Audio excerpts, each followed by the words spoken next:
কখনো কি স্বামীর হাতের রান্না খেয়েছেন? আমি তো অনেকবার খেয়েছি। ঠিক সেভাবে আজকেও সে আমাকে একটা জিনিস বানিয়ে খাওয়াবে।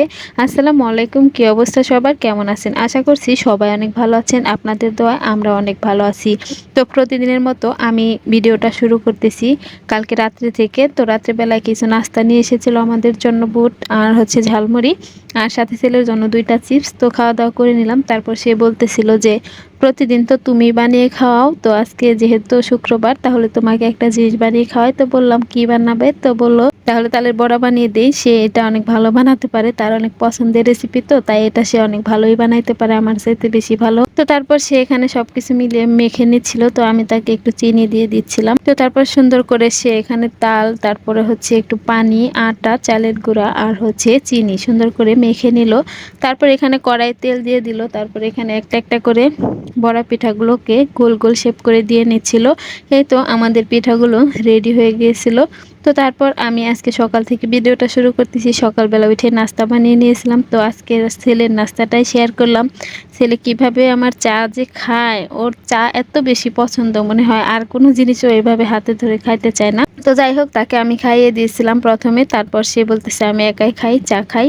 তো চা খাইতেছিল। তারপর একটু রুটি ছিল সেটাও খাইয়ে নিচ্ছিল।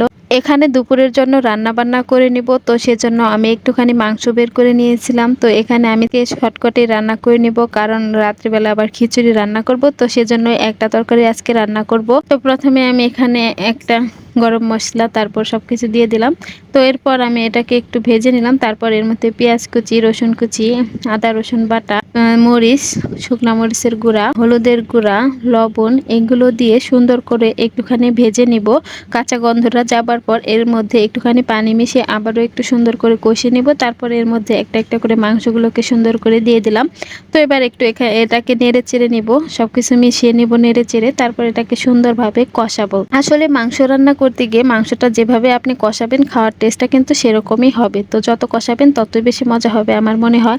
তো আমি অনেকক্ষণ কষিয়ে নিয়েছিলাম, কিন্তু পেঁয়াজ বাটা ছিল আর আদা বাটা ছিল, তো যার কারণে আর কি অত বেশি কষাতে হয়নি। পেঁয়াজটা এমনিতেই তো আর কি গলে গিয়েছিল।